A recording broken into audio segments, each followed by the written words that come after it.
네, 오늘 말씀 보도록 하겠습니다. 네, 창세기 29장 12절에서부터 14절의 말씀입니다.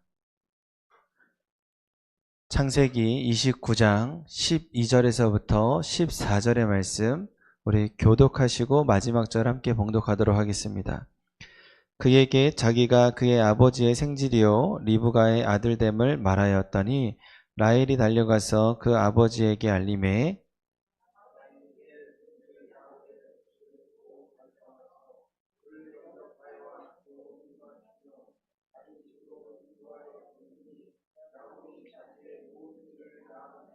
함께 읽겠습니다. 라반이 이르되 너는 참으로 내 혈육이로다 하였더라. 야곱이 한 달을 그와 함께 거주하더니. 아멘. 네, 우리 다 같이 찬양 부르도록 하겠습니다.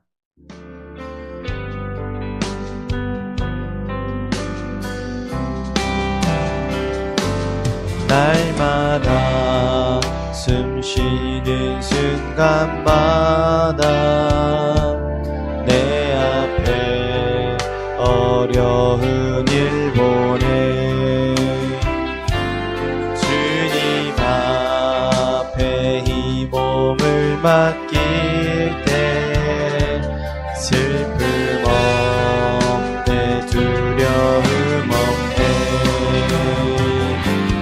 주님의 그 자비로운 손길 항상 좋은 것 주시도다 사랑스레 아픔과 기쁨을 두고와 평화한식을 인생의 어려운 순간마다 주의 약속 생각해보네 내 맘속에 믿음 잃지 않고 말씀 속에 위로를 얻네 주님의 도우심 바라보며 모든 어려움이 이도다 흘러가는 순간순간마다 주님 약속 새겨봅니다 주님의 도우심 바라보며 모든 어려움이 기도다 흘러가는 순간순간마다 주님 약속 새겨봅니다. 오늘도 주님의 은혜가 이곳에 가득 채워줄 줄 믿습니다. 아멘. 네, 이번 주 목요일 서울신문의 기사 내용을 제가 보았습니다. 우리나라 부모 10명 중 3명이 이 자녀의 성장을 위하여서 이 성장 보조제, 칼슘 이런 것들을 섭취한 경험이 있다라고 이렇게 응답을 했어요. 그래서 조사에 따르면 자녀 성장을 위해서 시도한 것으로 운동이 58%로 제일 많았고 그 다음에 특정 식품 섭취가 37%, 칼슘이 33%, 비타민 D 34%, 그 다음에 성장 보조제가 28% 순으로 이렇게 먹였다라는 그런 조사를 본 적이 있습니다. 그런데 가장 흥미로웠던 것은 무엇이었냐면은 그 중에 75.7%가 자기는 효능을 제대로 보지 못했다라고 그렇게 응답을 했다라는 거예요. 그러면서 기사 후반부의 내용이 참 저희에게는 울림이 있습니다. 무슨 내용이냐면 성장의 핵심인 생활 습관에 대해서는 얼마만큼 지켜지고 있느냐 이런 질문을 했는데 오히려 성장을 저해할 수 있는 스마트폰 이런 스마트폰을 사용률은 더 높아졌고 또 수면은 모든 연령대가 다 부족했으며 또 식습관 중에서는 아침을 거르는 학생들이 10명 중에 3명 정도가 걸렀고요. 여학생들 중에서는 절반 이상이 2끼 이상을 못 먹는다라고 그렇게 응답을 했었어요. 그러니까 전문가의 결론은 이렇게 마무리를 짓습니다. 영양제나 보조제를 먹는 것도 중요하지만 그것보다 더 중요한 원칙은 생활 습관, 규칙적인 식사, 운동, 충분한 수면을 이렇게 확보하는 것이 중요하다라고 그렇게 결론을 내렸어요. 그렇습니다. 신체 성장의 필수 원칙이 있듯이 신앙생활도 이와 마찬가지예요. 겉으로 좋아 보이는 것이 다 좋은 것이 아닙니다. 또 옳아 보이는 것이 다 옳은 것도 아니죠. 신앙 성장에서도 하나님이 정하신 제1원칙이 있습니다. 그 원칙을 놓치면 운이 좋아서 어찌어찌해서 그 결과가 좋을 수는 있지만 그 과정에서 오는 손실들이 얼마나 큰지 몰라요. 오늘 이 말씀의 제목 함께 보도록 하겠습니다. 다 같이 고백합니다. 시작. 신앙생활의 제1원칙. 다시 한번 더 시작. 신앙생활의 제1원칙. 네, 오늘 주님께서 우리에게 가장 중요하게 요구하시는 신앙생활의 제1원칙을 오늘 말씀해 주십니다. 그 질서를 세워가시고 또 주님께서 중요하다고 여기는 것을 우리가 중요하게 여길 때 우리의 삶도 또한 모든 문제가 해결함 받을 수 있다는 것을 믿으시기를 축복합니다. 아멘. 네, 오늘 본문은요, 하나님께서 약속하신 대로 야곱을 인도하신 내용입니다. 야곱이 무사히 하란 땅에 도착을 하게 돼요. 그래서 우물에 이르게 되었고 그 우물 주변에 양셋대를 목양하는 목자들을 만나게 됩니다. 근데 그 목자들에게 물어봤더니 라반을 안다라는 거예요. 그런데 때마침 라반의 딸 라헬이 그 우물로 오게 되었고 또 그 우물에서 라헬을 만나게 됩니다. 그래서 야곱이 라헬의 그 양들에게 물을 주고 그리고 나서 자신이 리브가의 아들이다라는 것을 얘기하자 라헬이 깜짝 놀라서 아버지께로 달려가요. 그리고 아버지도 깜짝 놀라서 야곱을 만나는데 야곱의 얘기를 다 들어보니까 자신의 누이인 리브가의 아들인 것이 밝혀졌어요. 그래서 둘이 펑펑 울면서 껴안고 너가 내 조카구나 이렇게 알게 되는 것이죠. 그리고 나서 야곱이 한 달 동안 라반네 집에 유숙을 하게 됩니다. 근데 라반네 집에 있는데 이제 이 라반의 일을 좀 도와줬나 봐요.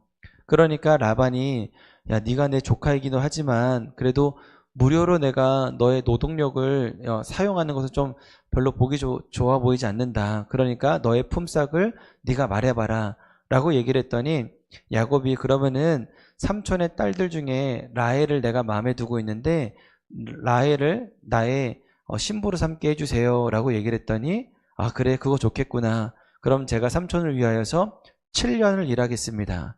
이것이 오늘 말씀의 내용입니다. 오늘 말씀을 통하여서 우리 신앙생활의 제1원칙 어떤 것을 하나님께서 가장 중요하게 여기시는지 말씀을 통해 알아보도록 하겠습니다.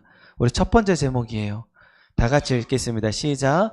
하나님의 사랑을 깨달아야 합니다. 다시 한 번 더 시작. 하나님의 사랑을 깨달아야 합니다. 네, 오늘 말씀은요, 삼촌 라반네 집으로 가는 야곱이 무사히 삼촌을 만난 그런 내용이에요. 그런데 오늘 우리가 오늘 애굽으로 한번 여행을 가봐야겠구나, 아니면 혹은 우리가 이스라엘로 한번 여행을 가야지, 이런 정도의 수준의 여행이 아니라는 것이죠. 그 당시에는 그냥 산적들이 많이 있었고요. 그래서 얼마든지 내가 여행을 다니면서 내가 몹쓸 짓을 당할 수도 있고 아니면 나의 재산도 잃어버릴 수 있는 그런 상황이었습니다. 그 당시에는 안전한 곳이 없었어요. 그러다 보니까 여행은 꿈도 꿀 수가 없었고 치안이 좋지 않다 보니까 대낮에도, 예를 들어서 조금 어두운 곳에서는 얼마든지 그 동네 불량배들이 있을 수 있었던 그런 상황입니다. 그런 상황에서 야곱은 아무런 문제 없이 라반을 만날 수가 있었던 것이죠. 또 거기에다가 그 야곱이 어느 날 우물물에 다가가게 되었는데 그 우물 주변에 있는 목자들을 만나게 됩니다. 그런데 그 목자들에게 혹시 라반을 아십니까? 라고 물어봤더니 라반을 또 안다고 하는 거예요. 그러니까 이것이 사실은 해변에서 바늘 찾기와 같은 말도 안 되는 수준의 이런 상황인데, 야곱은 아무런 문제 없이, 아무런 탈 없이 그 라반을 만나게 되었고, 또 손쉽게 라반을 아는 목자들을 만나게 되어서 또 라반을 만나게 되었다는 사실입니다. 여러분, 이것은 절대 우연이 아니에요. 하나님께서 야곱에게 허락하신 형통의 복인 줄 믿으시기를 축복합니다. 아멘. 하나님께서 야곱을 인도하셨고, 하나님께서 야곱을 보호하셨고, 하나님께서 야곱을 사랑하셨기 때문에 그렇습니다. 마찬가지로 하나님께서는 우리를 보호하시고 우리를 인도하시고 하나님께서는 우리를 사랑하셔요. 이것을 믿으셔야 됩니다. 하나님은 우리를 너무너무 사랑하십니다. 우리는 하나님의 사랑받는 자녀예요. 그래서 우리가 이 하나님의 사랑받는 자녀의 정체성이 회복되어질 때 우리는 이 모든 것들이 시작된 신앙생활을 시작할 수 있다. 거듭나는 생활을 할 수 있다라는 것입니다. 요한일서 4장 16절의 말씀 다 같이 고백하도록 하겠습니다. 시작. 하나님이 우리를 사랑하시는 사랑을 우리가 알고 믿었노니 하나님은 사랑이시라. 사랑 안에 거하는 자는 하나님 안에 거하고 하나님도 그의 안에 거하시느니라. 아멘. 여러분, 이 신앙생활의 제1원칙은 하나님께서 우리를 사랑하신다라는 그 사랑을 우리가 깨닫는 겁니다. 그리고 그 사랑을 깨닫게 될 때 그 사랑의 뿌리를 내리게 되고 그 안에서 우리가 열매를 맺게 되는 거죠. 라반이 야곱에게 너는 내 혈육이다 라고 그렇게 인정을 하게 줍니다. 그로부터 이제 야곱이 라반 그 하란 땅에서의 새 삶을 출발할 수가 있는 거예요. 마찬가지로 하나님께서 내가 너를 사랑한다. 그것을 우리가 믿게 되었을 때 그 안에서 우리가 뿌리내어지고 신앙생활의 열매를 맺으며 살아갈 수가 있다는 것이죠. 우리의 죄와 연약함에도 불구하고 하나님께서는 우리를 내가 너를 사랑한다. 우리를 사랑하는 자녀로서 우리를 택해 주셨습니다. 우리가 이 정체성을 분명하게 믿게 될 때 그 하나님의 뜻을 왜곡하지 않고 오해하지 않고 온전한 삶 가운데 우리가 진리의 자유를 누리며 살아갈 수가 있는 거예요. 예수님께서 탕자의 비유를 하셨습니다. 아버지의 마음을 모른 채 유산을 받아서 저 멀리 외국으로 떠나게 돼요. 그런데 이 아들이 정말 흥청망청 돈을 사용하게 됩니다. 어느 날 아버지께 받은 그 유산을 다 탕진해 버렸어요. 그러면서 길거리에서 노숙하면서 그냥 돼지들이 먹는 쥐염 열매를 먹으면서 하루하루를 살아냈습니다. 그러다가 하루는 도저히 안 되겠다 싶어서 안 되겠다. 내가 아버지의 집으로 가야겠다. 오히려 우리 아버지 집에 있는 종보다도 내가 못한 삶을 살고 있으니 내가 아버지께 용서를 구하고 내가 가야겠다. 그러면서 아버지에게로 돌아가게 됩니다.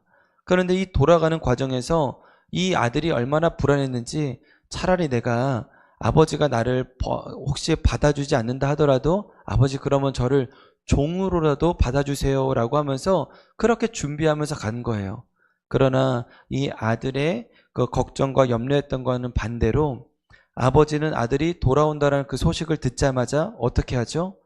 가장 먼저 모든 것을 반지와 신발과 옷을 챙겨서 그 아들에게로 달려 마중을 나갑니다. 그리고 그 아들을 보자마자 껴안고 울게 되고 또 신발을 신겨주고 손에 가락지를 끼워주고 그 옷을 입혀주는 거예요. 그것이 어떠한 의미냐면 이 아들은, 이 사람은 내가 사랑하는 아들이다 라는 그런 의미입니다. 그러면서 이 아들은 이제는 새 출발을 할 수 있는 거예요.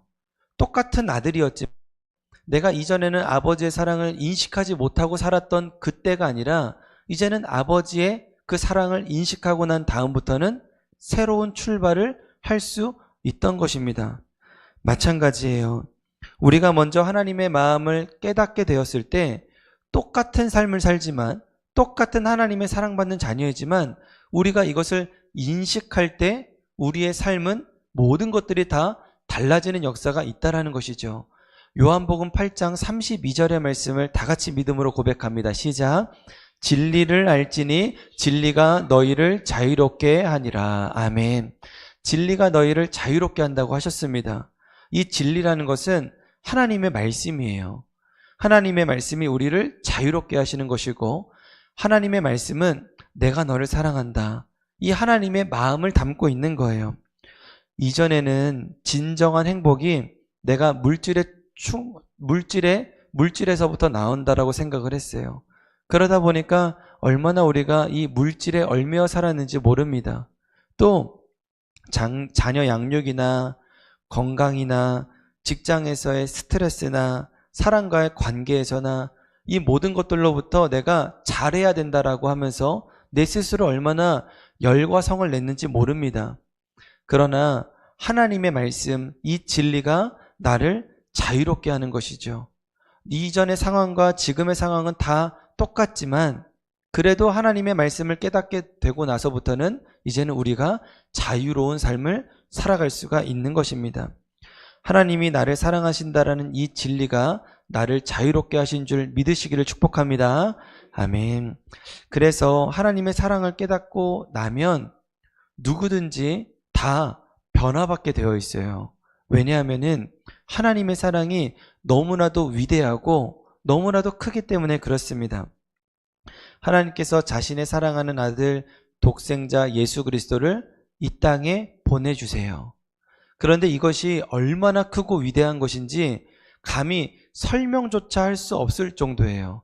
이거랑 비슷하게 설명할 수도 없지만 제가 조금이라도 이해가 되기 위하여서 제가 좀 설명을 해보겠습니다. 우리가 애완견이나 아니면 애완고양이를 키우지 않습니까? 그런데 그럴 때 우리가 강아지나 고양이가 너무나도 귀여워요. 또 사랑스러워요. 근데 사랑스럽다고 해서 우리가 내가 고양이가 되고 싶다, 내가 강아지가 되고 싶다, 이런 생각 해보신 적 있으십니까? 그런 생각 해보신 분은 거의 없으실 거예요. 그런데 하나님께서는 우리를 너무나도 사랑하시기 때문에 우리와 같은 형상으로 인간의 모습으로 이 땅에 오셨어요. 그 얘기는 사실은 하나님께서는 창조주이시고 시간과 공간을 초월하시는 능력이 있으신 분인데 자기 스스로 그의 능력을 절제하셔서 인간의 몸으로 오셨어요.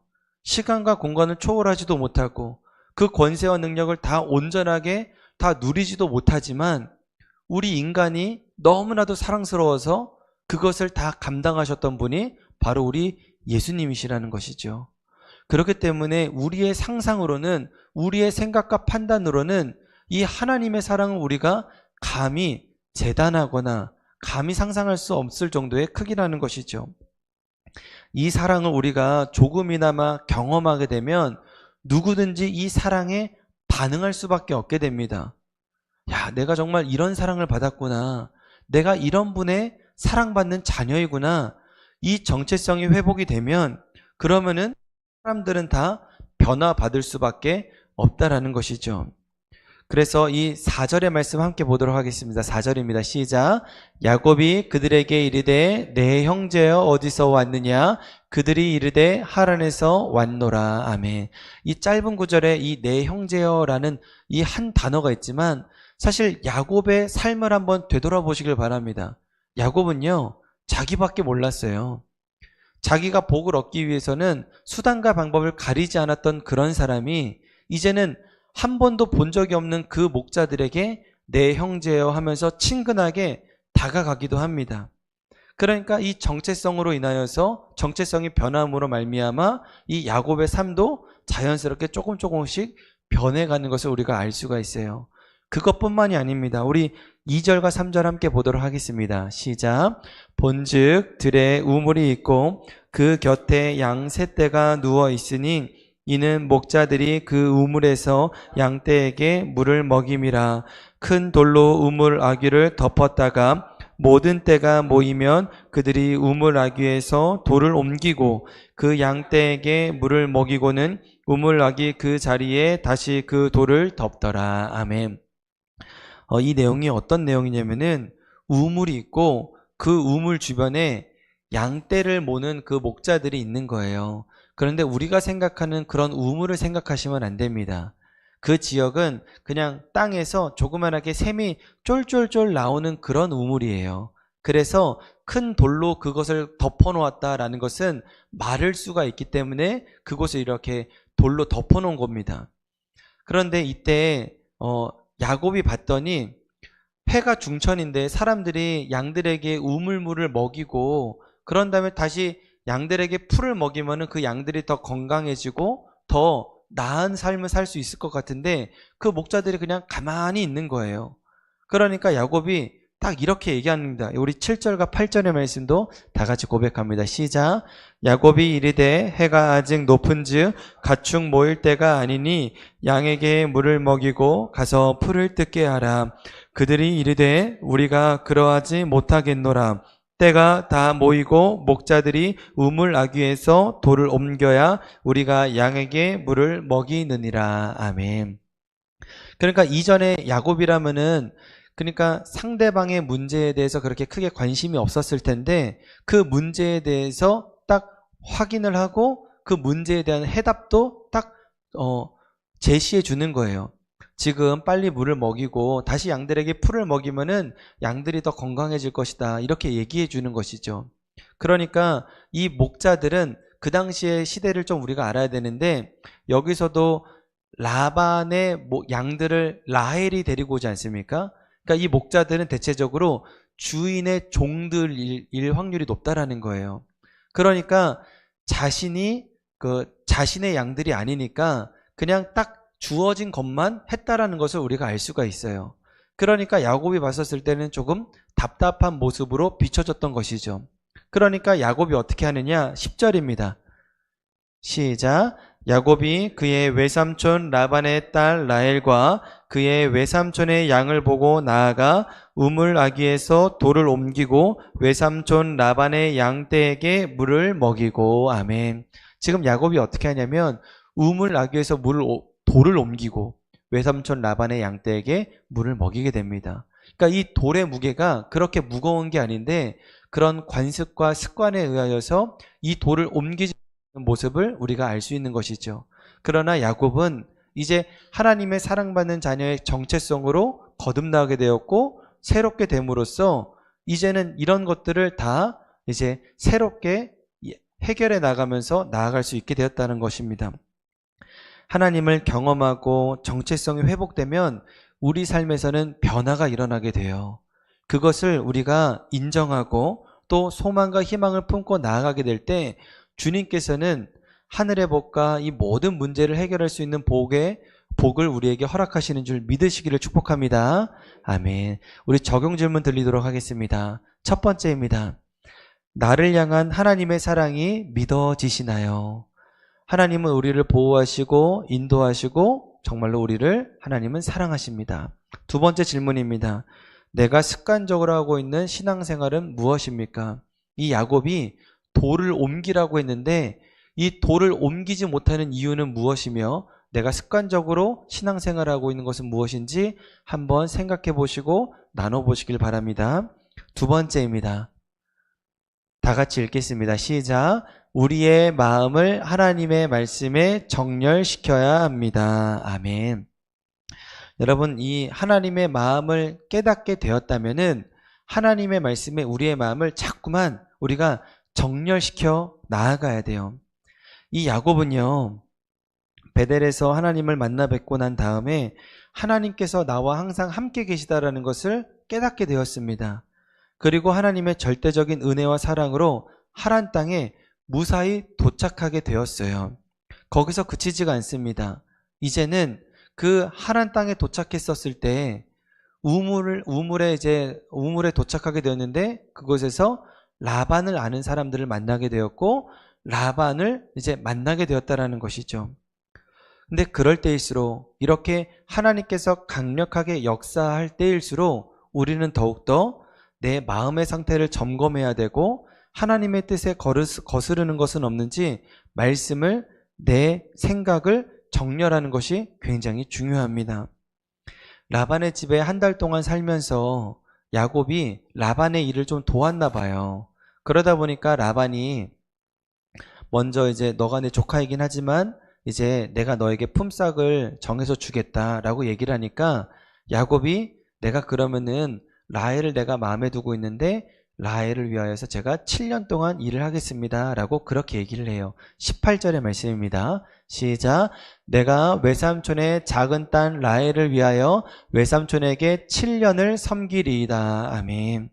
그러니까 야곱이 라반의 딸 라헬을 위하여서 7년 동안 일한다고 얘기를 해요. 그래서 라반이 알겠다. 그래, 다른 사람에게 내 딸을 주는 것보다 내가 조카에게 주는 것이 더 좋겠구나 하면서 계약을 맺게 돼요.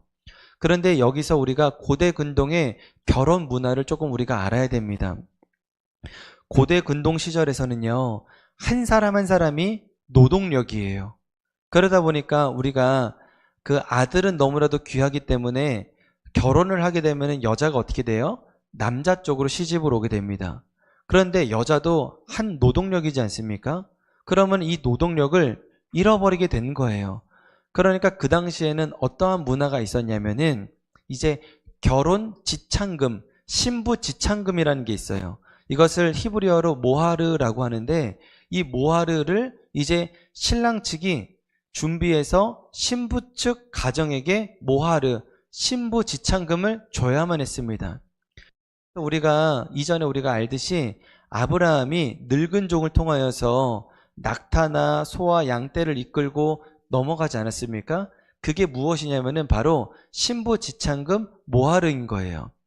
그런데 제가 자료를 찾아보니까 이 신부 지참금은 그런데 신부 지참금을 낼 수 없는 사람들도 있지 않겠습니까? 그러니까 재력이 그렇게 풍성하지 못했던 사람들은 어떻게 하냐면은 이 신랑이 신부 측 집에 가서 3년 동안 일을 해요.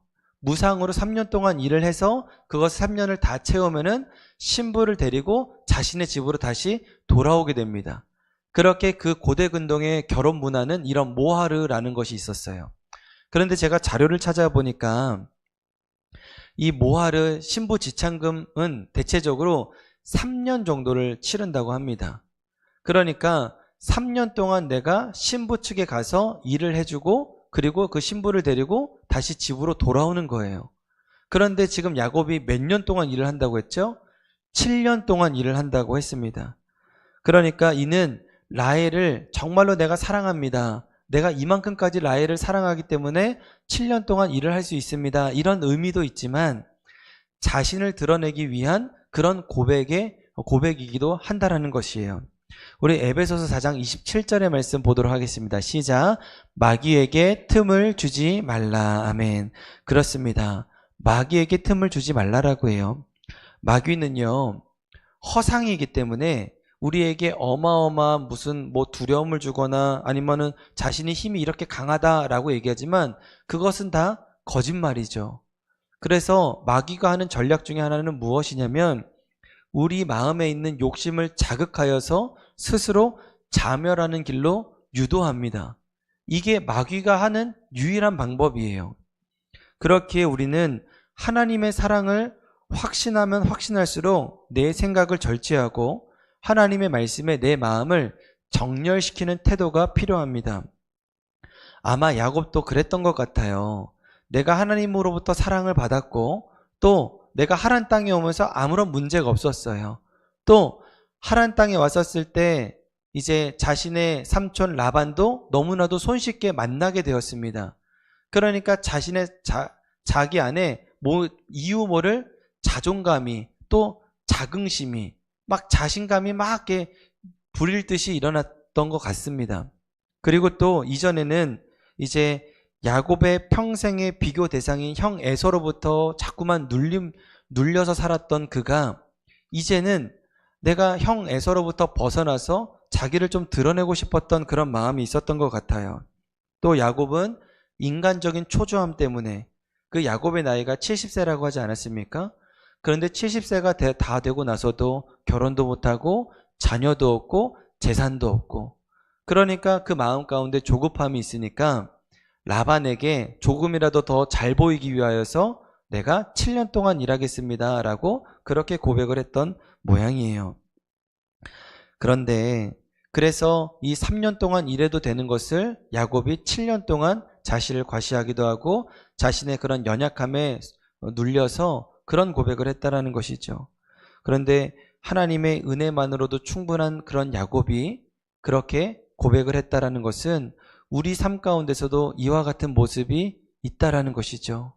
자꾸만 우리도 하나님으로부터 사랑받는 자녀의 정체성, 이것만으로도 우리가 너무나도 중요한데 자꾸만 우리는 부족하다, 연약하다, 우리는 할 수 없다, 자꾸 우리 스스로 그렇게 부족함을 고백하며 살아가고 있는 줄도 모르겠습니다. 근데 그럴 때일수록 우리는 예수님께서 광야에서 시험을 받았던 때를 기억해야만 합니다. 예수님께서는 사탄 마귀로부터 3가지의 유혹을 받게 됩니다. 배가 고프고 연약한 순간에도 예수님은 사탄의 유혹에 자신의 감정이나 논리대로 대응하지 않았어요. 자, 마태복음 5장 4절입니다. 다 같이 고백합니다. 시작. 예수께서 대답하여 이르시되 기록되었으되 사람이 떡으로만 살 것이 아니요 하나님의 입으로부터 나오는 모든 말씀으로 살 것이라 하였느니라 하시니. 아멘. 여기 보시게 되면은 기록되었으되, 이 얘기가 뭐냐면은 예수님이 그냥 자신의 생각대로 얘기한 게 아니라 신명기에 나온 말씀을 그대로 사탄 마귀에게 말하고 있는 거예요. 그 다음에 7절의 말씀도 다 같이 고백합니다. 시작. 예수께서 이르시되 또 기록되었으되 주 너의 하나님을 시험하지 말라 하였느니라 하시니. 아멘. 여기서도 사탄 마귀가 또 이렇게 유혹을 하니까 하나님의 말씀으로 자꾸만 이 모든 것들을 이겨내는 것을 알 수가 있죠. 자, 마지막입니다. 10절의 말씀 고백합니다. 시작. 이에 예수께서 말씀하시되 사탄아 물러가라. 기록되었으되 주 너의 하나님께 경배하고 다만 그를 섬기라 하였느니라. 아멘. 예수님께서는요, 자신의 힘이나 권위가 아닌 기록된 하나님의 말씀으로 자신의 마음과 상황을 정렬하여서 사탄의 시험에서 승리하였다라는 것을 우리에게 알려주고 계십니다. 할렐루야. 아멘. 우리가 자꾸만 우리의 마음과 생각을 우리의 의지로 이겨내려고 할 때가 너무나도 많아요. 또 우리가 그것을 이겨내지 못할 때가 또 반대로 너무나도 많으니까 스스로 우리는 안 된다, 할 수 없다, 그래 내 삶이 뭐 그렇지 뭐, 우리 스스로 자꾸만 자포자기할 때가 너무나도 많습니다. 그러나 그렇지가 않아요. 우리가 내 마음과 내 생각을 하나님의 말씀에 정렬하여 살아가게 되어질 때 이 사탄의 시험과 유혹을 우리는 거뜬하게 이겨낼 수 있음을 믿으시기를 축복합니다. 아멘. 예수님께서도요, 눈빛만으로도 사탄 마귀를 소멸할 수 있는 그 권세가 있으셨어요. 저는 그렇게 믿습니다. 그런데 왜 그렇게 하지 않았느냐? 우리에게 본을 보여주시고 그 능력과 권세가, 사탄 마귀를 이길 수 있는 그 능력이 우리 안에 있다라는 것을 우리에게 보여주시기 위하여서 이렇게 하셨다라는 것입니다. 그렇기 때문에 우리가 하나님의 말씀을 믿고 선포하는 것이 굉장히 중요하다는 것이죠. 적용 질문을 드리겠습니다. 하나님의 말씀보다 내 마음과 생각대로 타협했던 것은 무엇입니까? 예를 들면은 예배도 그렇고요, 아니면 헌금도 그렇고요, 아니면 교회에서 모임이나 아니면 봉사나 아니면 또 내가 일주일 동안 살아가면서 하나님의 말씀대로 선포하지 못했던 것, 이런 것들을 뜻하는 것을 한번 생각해 보시길 바랍니다. 두 번째입니다. 하나님의 말씀에 정렬해야 될 내 마음은 무엇입니까? 한번 요것을 한번 생각해 보시고 또 속회 시간에 나눠보시길 바랍니다. 말씀을 맺도록 하겠습니다. 첫 번째 제목, 다 같이 시작. 하나님의 사랑을 깨달아야 합니다. 아멘. 네, 신앙생활의 제일 원칙은요, 하나님의 사랑을 우리가 깨달아야 되는 거예요. 주님은 나를 사랑하셔서 예수님을 이 땅에 보내주셨고, 그 사랑은 우리에게 참 자유를 줍니다. 우리를 얽매이거나 우리를 힘들게 하기 위해서가 아니라 우리를 자유하게 하기 위하여서 예수 그리스도를 이 땅에 보내주신 거예요. 그렇기 때문에 우리가 믿음으로 믿는 겁니다. 내가 일주일 동안 내가 힘들어도 하나님의 말씀을 믿고, 내가 일주일 동안 좀 힘들어도 기도 생활을 더 붙잡고, 내가 일주일 동안 더 힘들어도 오히려 이것이 진정한 자유다라는 것을 믿게 되어질 때 주님께서는 우리에게 진정한 자유와 또 사랑과 또 모든 문제를 해결해 주시는 하나님이신 줄을 믿으시기를 축복합니다. 아멘. 두 번째입니다. 시작. 우리의 마음을 하나님의 말씀에 정렬시켜야 합니다. 아멘. 우리가 세상을 살아가면서 내 마음, 내 뜻대로 되지 않고 또 어떨 때는 하나님의 말씀을 들어서 내가 너무나도 그것을 믿고 살아가는데도 하나님의 말씀의 뜻이 지연될 때가 있어요. 그러다 보면 우리가 지치고 또 언제 하나님이 나에게 이런 은혜를 베풀어 주시나 하면서 우리가 자포자기할 때가 있지만 내 생각과 내 마음대로 하나님을 재단하거나 판단하지 않으셨으면 좋겠습니다. 하나님은 그러실 분이 아니에요. 하나님은 우리에게 복을 내리시는 분이고 하나님은 우리에게 형통을 주시는 분이신데 이때 중요한 것은 내가 내 마음에 움직이는 것이 아니라 하나님의 말씀에 내 마음을 정렬시키는 거예요. 그렇게 되어질 때 예수님께서 사탄 마귀의 유혹과 시험을 이기셨듯이 또한 우리 또한 사탄 마귀의 시험을 이겨내고 그래야 해서 진정한 형통의 복을 누리게 될 줄 믿으시기를 축복합니다. 아멘. 자, 하나님의 사랑을 깨닫고 말씀에 정렬할 때 우리의 인생은 흔들리지 않는 신앙의 길 위에 서게 될 것입니다. 아멘. 우리 말씀을 기억하면서 우리 함께 찬양 부르도록 하겠습니다.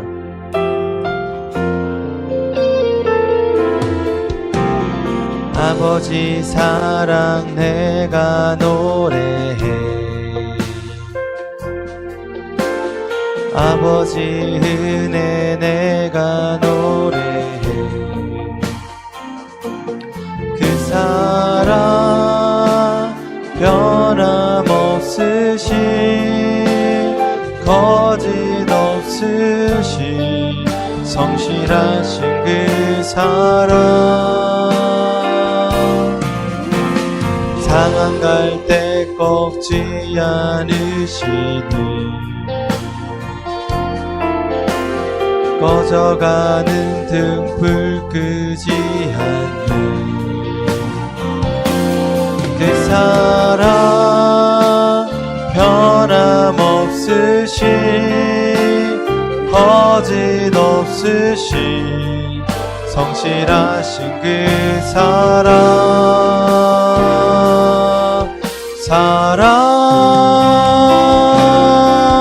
그 사랑 날 위해 죽으신 날 위해 다시 사신 예수 그리스도 다시 사실 그 사랑 죽음도